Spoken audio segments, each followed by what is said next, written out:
Hello dear all, मैं चंद्रभान प्रसाद once again. Master माननीय दीपचंद साहब के साथ हमारा वार्तालाप जरूरी है और जारी है। हमारे अतीत की कहानी हमारे सीनियर सिटीजन्स की ज़ुबान से सुनना जानना ज़रूरी है, ताकि हम यह समझ सकें कि अतीत में और आज में कितना चेंजेज आ चुके हैं। स्वागत है मास्टर साहब आपका एक बार फिर दलित नोट पावर पर। धन्यवाद सर, धन्यवाद। आप पहले भी कह रहे थे, बातों में कह रहे थे कि हम आपके पिताजी हलवाही करते थे। जी सर। ये हलवाही प्रथा क्या थी? हलवा का जीवन क्या था? हलवा की कमाई क्या थी? कितने बजे वो उठते थे जमींदार? ये क्या सिस्टम क्या था?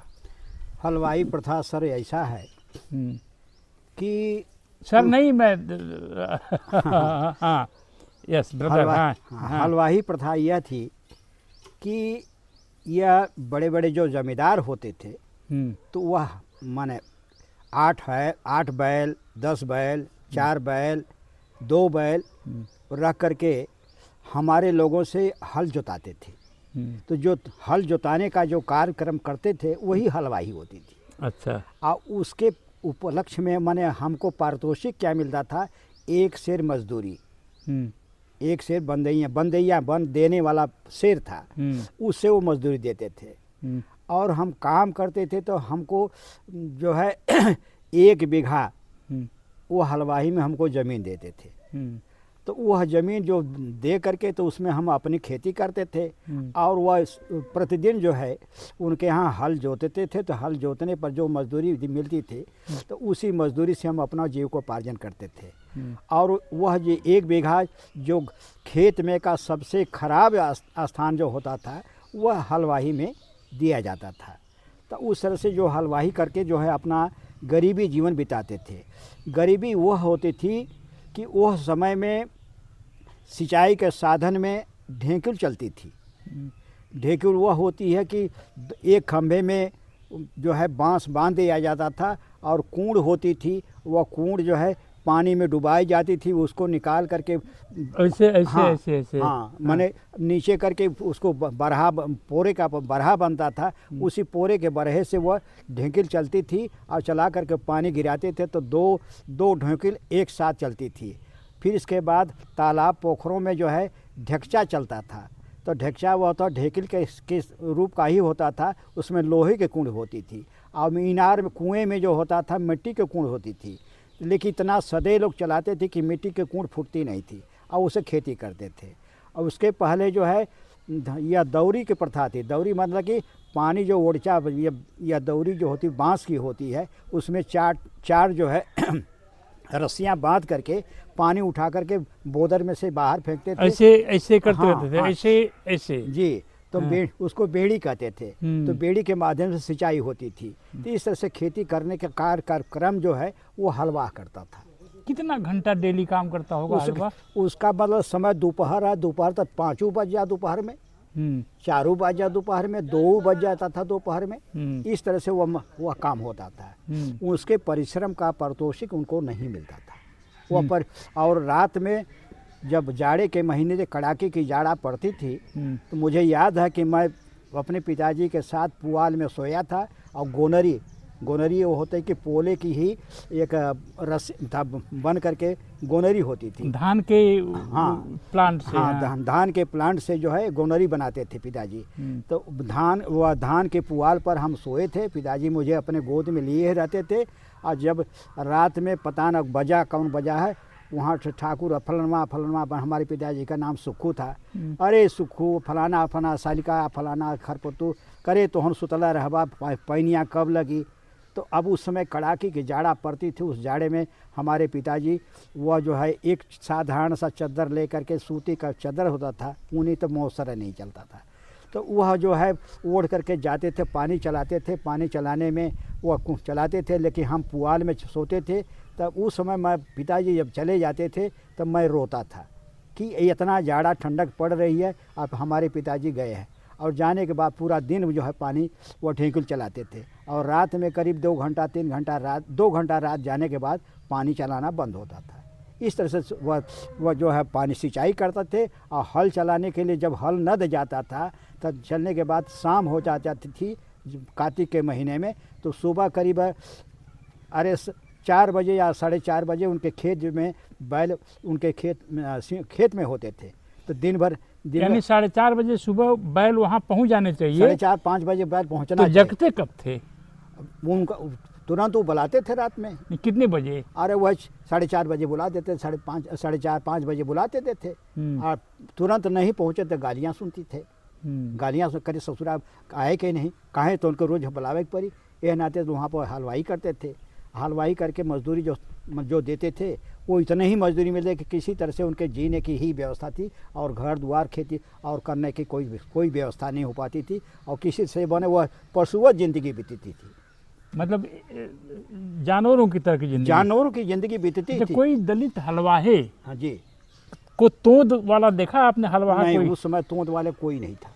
मैं इसलिए ये सवाल पूछ रहा हूँ कि अभी पार्लियामेंट में बीजेपी का एक एमपी है जी, उसने खड़गे साहब जो हाँ, है लंबे चौड़ी पर्सनालिटी, जी तो उनको इन सबों ने धक्का दे दिया था तो गिर गए थे। जी जी तो उसने कहा कि ये ज़्यादा खाना खाते हैं इसलिए गिर गए थे। जी जी तो कहीं न कहीं जो गांव में मेंटलिटी थी जी कि दलित अगर भर पेट खाना खा रहा है जी तो जातिवादियों को वो पसंद नहीं था। हाँ पसंद है। इतना उनके पास खाने की व्यवस्था ही नहीं थी, पेट नहीं भरते थे, तोंद कहाँ से निकलेगी।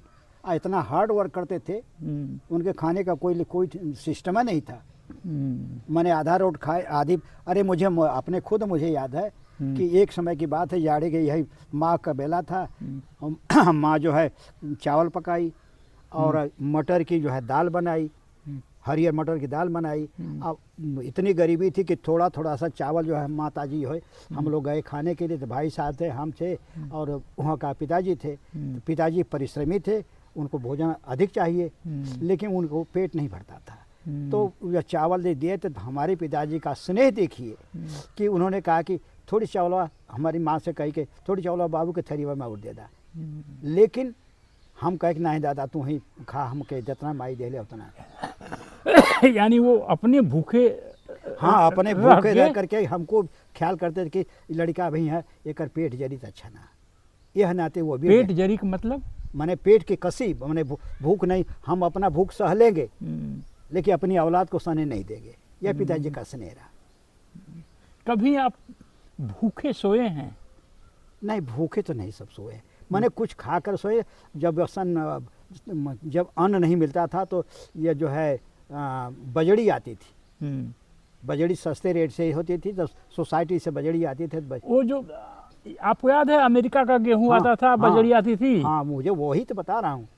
उस समय दलितों को कुछ पेट भरना शुरू हुआ था क्या? वो भी पैसे नहीं होते थे तब, वो बहुत कम मिलता था, बहुत कम मिलता था। पैसे ही नहीं थे, जा करके अपना बजड़ी छुड़ा लेने, अपना राशन छुड़ा ले। अब पैसे के अभाव में कुछ नहीं हो पाता था। तो इस तरह से गरीबी हम लोगों ने झेला। मैं बता रहा हूँ कि एक दिन ऐसा हुआ कि माई हमारे कहला कि भैया तन जाता सामा सोए होता।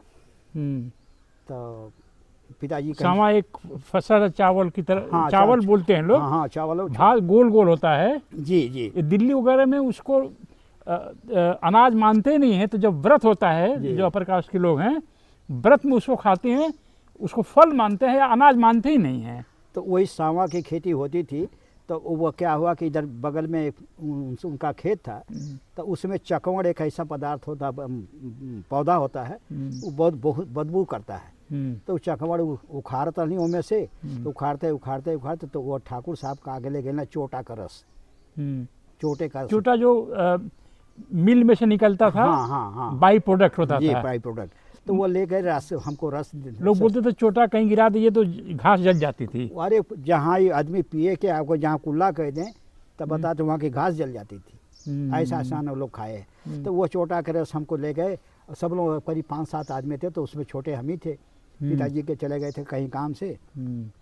तो वह चोटा का रस ले, चाटा का रस पिए नहीं, और पीने के बाद हमको उल्टी हो लगा। जब उल्टी होने लगे वहाँ से भाग करके आई नहीं, हम कहीं माई आज से ठकुरों ससुरा के काम पर हमके मत भेजिए, हम ना कर पाई। तो यह न कैसे वह दिन मुझे याद है कि वह गरीबी के समय में पेट के लिए अन्न भी नहीं था और चोटे का रस भी मैंने पिया है।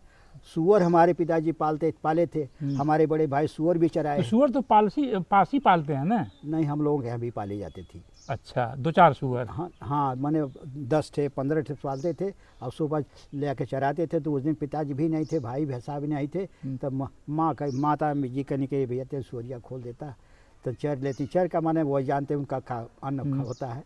तो मैं गया, देखते हुए मुझे बहुत घिन्ना बढ़ता था। घरता होने के बाद मैं गोदी पर कूदते हुए गया और फिर आकर के बंद किया। बंद करने के बाद माई से करी, माई आज से कबू हमके सूअर चरावे के भेजिए मत। तो कहा अच्छा जायदा बेटा तो के नाम ना कबू भेजा। तो यह भी दिन मैंने देखा। सुबह क्या खाते थे लोग, हरवाहा लोग? हमके खाए ले, लेकिन मतलब सिस्टम तो बहुत बुरा रहा था। हरवाह जो है कैसे क्या कुछ तनी मनी कुछ पा जाता रहा होगा, खाने की बड़ी तंगिश थी। कन खुद्दी क्या होती थी? कन जो होता धान कूट करके जो उसका सबसे खराब किस्म जो पदार्थ होता है वो कन होता है। धान की जो कुटाई होती है तो कुटाई में से जो उसमें से जो छोटे छोटे तिनके होते हैं वही कन होता है। तो उसकी भी रोटी दलित लोग खाते थे? हाँ, उसकी भी रोटी खाते हैं, वो भी मैं भी खाया हूँ। और खुद्दी? खुदी अब अंदर जो है वही धनवा का तनी से बड़ा टुकड़ा वो खुदी होती थी। उससे छोटा हिसाब जो कन होता था वो आटे के शक्ल में होते होते बदल जाता था। तो उसकी भी रोटी बनती थी और उससे बड़ा होता था खुद्दी होती थी। वो खुद्दी के भी चावल बना कर भात बना कर सब लोग खाते थे उसको। कभी आपने बचपन में ठंडक का एहसास किया है? बहुत रात में ठंडक लग रही है। सर इसकी तो सीमा मत कहिए। जैसे बताइए। जैसे या कि पिताजी हमारे जो थे कि पहले कल चलती थी, बैलों से उख पेरी जाती थी। हाँ, गन्ने की पेराई। गन्ने की जो पेराई होती थी तो पिताजी हमको रात में तो हमारे पास कपड़े का एक जंघिया रहा, एक साधारण हाफ जो है कमीज रहा, बस यही मेरा कपड़ा था। तो मुझे कहते थे बाबू तुम चला कलिया धरा दा। हर पारी यानी मशीन जिसे बैल घूमते थे। हाँ, और गन्ना उसमें डाल देते थे मशीन में वो। हाँ, धराने माने कल धराने का माने वो गन्ने को उसमें धराने का काम हमारे पिताजी कहते थे चला कलिया धरा दा। तो वह पहली नींद में हमके रोज जो है पिताजी कहते थे। तब मैं छोटा था तब जाता था कल धरता तो यह हाथ इतना ठंडा हो जाता था कि मालूम हो कि भाई बहियाँ कट के निकल गई है।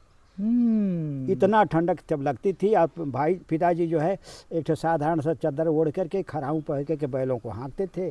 और जब हौदी हो जाती थी तो हाथ मेरा इतना टिटूर जाता था कि बहुत जैसे आग तपले मालूम हाथवा खराब हो गया। वो भी मैंने देखा है।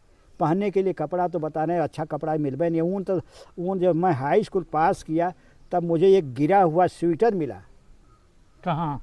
चंडेसर में पढ़ता था, रास्ते में गिरा हुआ हाफ स्वेटर मैंने पाया। तो उस स्वेटर को मैंने कहा कि भगवान हम कहते स्वेटर, लोगों का स्वेटर पहनते थे, मैं देखता था, मैं ललचता था। तो मतलब 3 कोस का मतलब एक कोस में पौने 2 किलोमीटर में 10 किलोमीटर का होता था 3 कोस। तो 10 किलोमीटर जाते थे, 10 किलोमीटर आते थे पैदल। जी सर। इक्का तांगा रिक्शा वगैरह नहीं कर लेते थे उस समय? अरे पैसे कहाँ थे, पैसे कहाँ थे, पेट के लिए रोटी नहीं है। अब हम लोग तांगे से जहाँ उसमें इक्का चलता था, सवारी कोई नहीं होती थी, न बस चलता न कुछ नहीं था।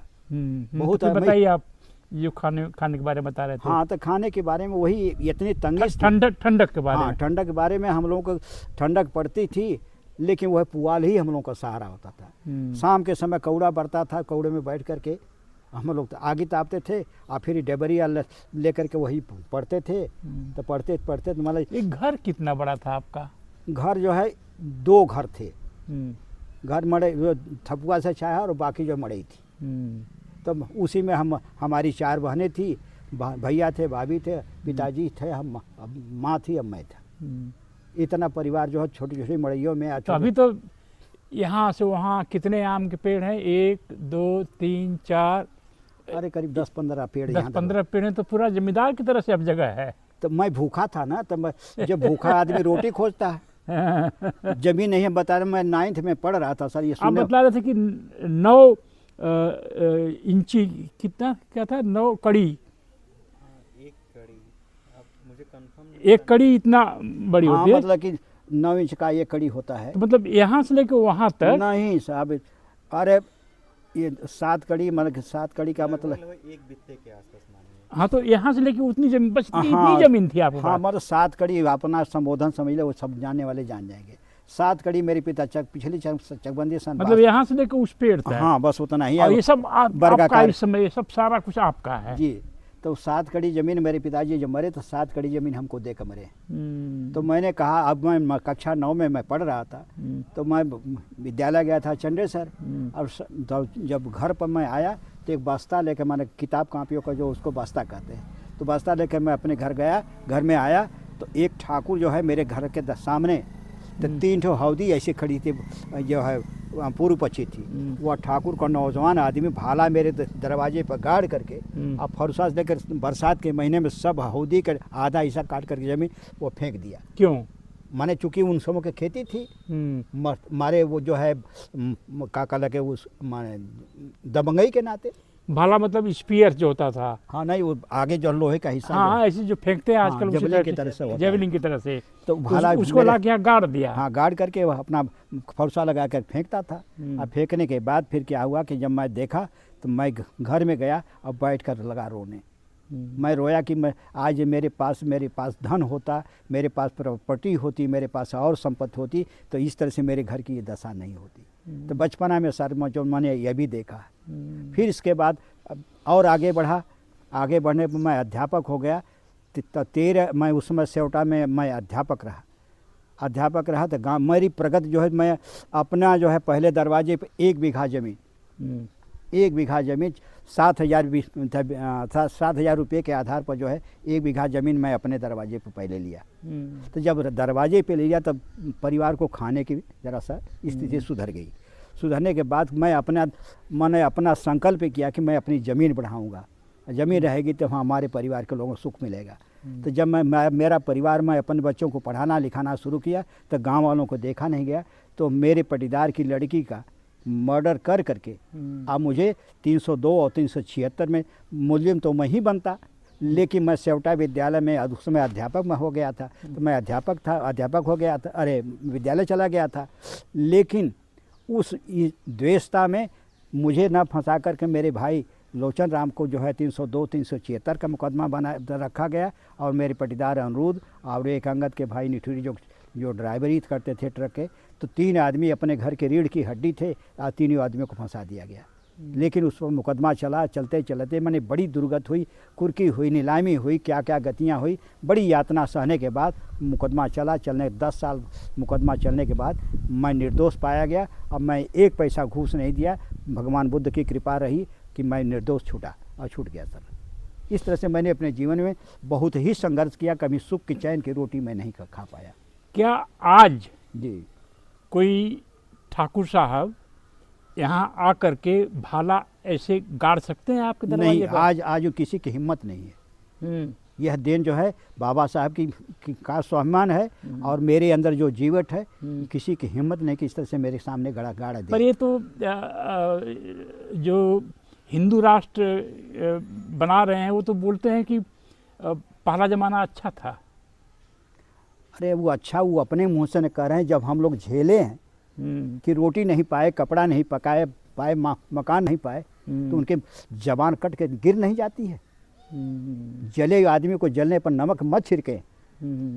आज हम बुढ़ापा में ऐसी घटना होगी तो पहले सबसे आगे तलवार लेकर लड़ने का काम मैं करूँगा।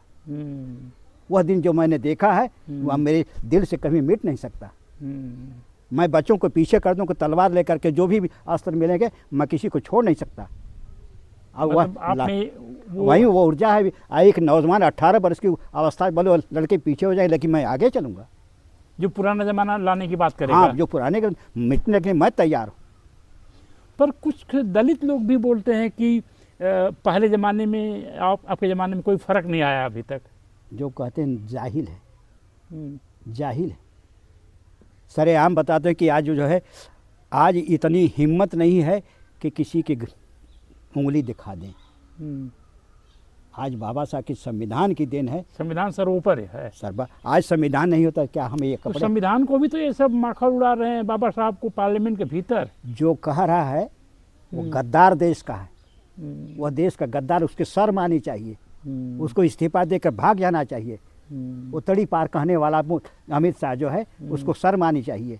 कहीं सूर्य के सामने वो दीपक जला रहा है, सूर्य के सामने वो अपनी योग्यता देखे। जो 32 डिग्रियां उसके पास हैं, बाबा साहब के पास हैं, 4 विषय से PhD की है, दुनिया के माने जो है विश्व रत्न की उपाधि जो दिया गया है। कोलंबिया यूनिवर्सिटी बताया कि 200 वर्षों के इतिहास में कौन ऐसा हुआ कि 200 वर्षों के इतिहास में सबसे अधिक अंक पाने वाला कौन छात्र रहा।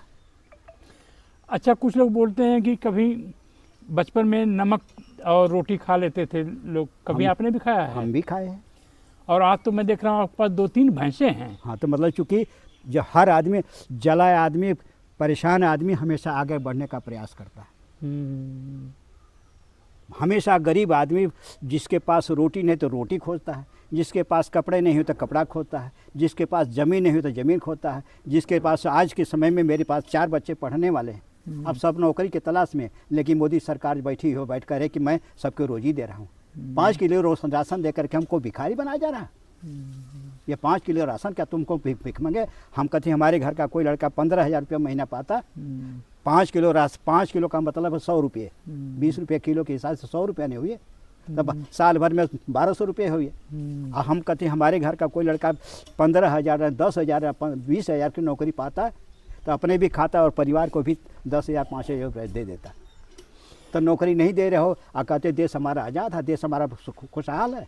तो ये सीरीज जारी रहेगी। माननीय दीपचंद साहब एक खुली किताब हैं और इनमें अभी भी एक 18 साल युवक का जोश है। लड़ाई में कूद पड़ेंगे यदि कोई ये कहेगा कि हम पुराना ज़माना वापस लाएंगे। ये सीरीज जारी रहेगी और फिर हम बातचीत करेंगे माननीय दीपचंद साहब से कि पुराने ज़माने के जो नेता हैं, आज के जो नेता हैं, उसमें क्या फ़र्क है और कैसा फ्यूचर आप दीपचंद साहब देखते हैं हमारी नई पीढ़ी के लिए। जय भीम, जय भारत। इसको सब्सक्राइब करिए, शेयर करिए और इस सीरीज़ को कामयाब बनाएं। धन्यवाद। इस वीडियो को आप शेयर करें, सब्सक्राइब करें और सपोर्ट करें। जय भीम, जय भारत। धन्यवाद।